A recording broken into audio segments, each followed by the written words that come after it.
Assalamualaikum warahmatullahi wabarakatuh. Kami dari kelompok 8 yang beranggotakan Nurul Atia Rizka Rahmah, Anissa Khairunida, dan Siti Raihana. Di sini kami akan menjelaskan mengenai hakikat motivasi, pentingnya motivasi, peranan motivasi dalam proses pembelajaran, dan lingkungan belajar yang memotivasi belajar siswa. Baik, langsung saja. Saya Nurul Atia Rizka Rahmah akan menjelaskan materi mengenai hakikat motivasi. Sartain dalam bukunya Psychology Understanding of Human Behavior dalam Purwanto mengatakan motivasi adalah suatu pernyataan yang kompleks di dalam suatu organisme yang mengarahkan tingkah laku atau perbuatan sesuatu tujuan atau perangsang. Tujuan merupakan sesuatu yang menentukan dan membatasi tingkah laku organisme itu sendiri. Apa saja yang dilakukan oleh manusia pasti ada motivasinya. Dari pernyataan tersebut, jelas bahwa motivasi memegang peranan yang sangat penting di dalam upaya manusia untuk mencapai tujuan yang diinginkan, di dalam bidang pendidikan maupun tujuan-tujuan yang lain. Purwanto mengatakan bahwa motivasi adalah pendorongan. Maksudnya, usaha yang disadari untuk mempengaruhi tingkah laku seseorang agar bergerak hatinya untuk bertindak melakukan sesuatu sehingga mencapai hasil atau tujuan tertentu. Selanjutnya, menurut Duncan dalam bukunya Organizational Behavior mengemukakan bahwa motivasi berarti setiap usaha yang disadari untuk mempengaruhi seseorang agar meningkatkan kemampuan secara maksimal untuk mencapai tujuan. Motivasi memang muncul dari diri manusia, tetapi kemunculannya karena terangsang atau terdorong oleh adanya unsur lain. Dalam hal ini adalah tujuan. Tujuan ini akan menyangkut soal kebutuhan.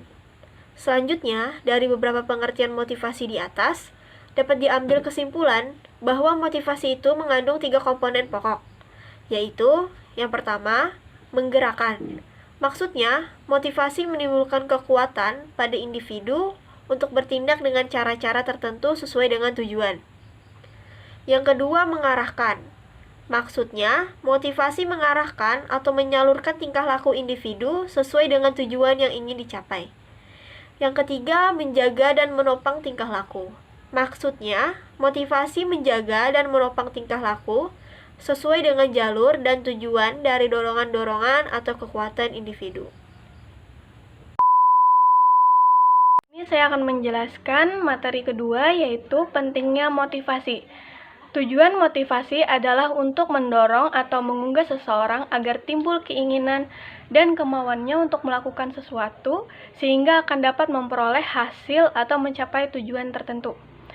Ada 3 fungsi motivasi, yaitu yang pertama, mendorong manusia untuk bertindak, yaitu motivasi berfungsi sebagai penggerak atau sebagai motor yang memberikan energi dan kekuatan kepada seseorang untuk melakukan sesuatu. Yang kedua, menentukan arah perbuatan, yaitu motivasi menentukan ke arah perwujudan suatu cita-cita atau tujuan.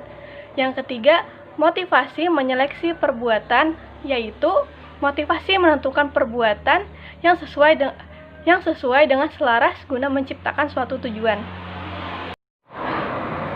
Teori motivasi. Yang pertama, ada teori hedonisme. Menurut teori ini, motivasi dan segala hal yang dilakukan manusia adalah didasarkan pada usaha mencapai kesenangan yang bersifat dunia. Yang kedua, teori naluri. Menurut teori ini, motivasi manusia bertindak melakukan sesuatu adalah didasarkan pada naluri manusia itu sendiri.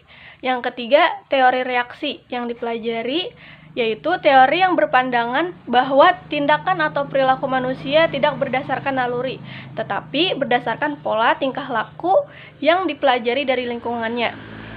Terus, teori daya pendorong. Menurut teori ini, motivasi merupakan perpaduan antara teori naluri dengan teori reaksi yang dipelajarinya.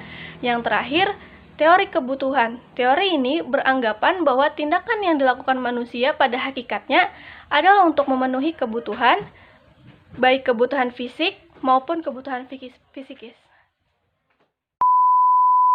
Di sini saya akan menjelaskan mengenai peran motivasi dalam pembelajaran.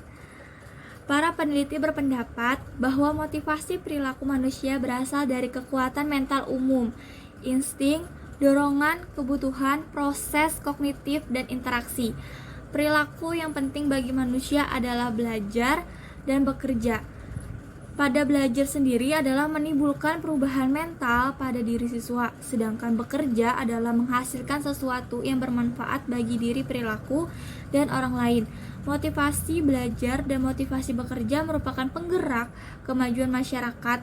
Kedua motivasi tersebut perlu dimiliki oleh siswa, sedangkan guru dituntut untuk memperkuat motivasi siswa tersebut. Motivasi belajar penting bagi siswa dan guru. Bagi siswa, pentingnya motivasi belajar adalah yang pertama adalah menyadarkan kedudukan siswa pada awal belajar, proses dan hasil belajar.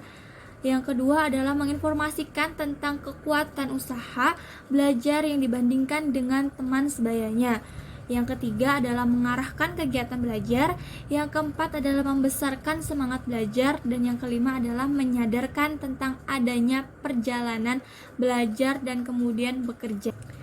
Lingkungan belajar yang memotivasi belajar siswa adalah lingkungan belajar adalah segala sesuatu yang mempengaruhi dan dipertimbangkan oleh penyelenggaraan program untuk menjalankan proses pembelajaran yang meliputi kondisi lingkungan baik fisik maupun sosial. Pembelajaran lingkungan sosial yang baik mempengaruhi para siswa untuk berinteraksi secara baik. Siswa dengan siswa, guru dengan siswa, guru dengan guru atau guru dengan karyawan, dan siswa dengan karyawan. Serta secara umum, interaksi antara personil dan kondisi pembelajaran yang kondusif hanya dapat dicapai jika interaksi sosial ini berlangsung secara baik. Sekian penjelasan dari kami, salah kilaf mohon maaf. Wassalamualaikum warahmatullahi wabarakatuh.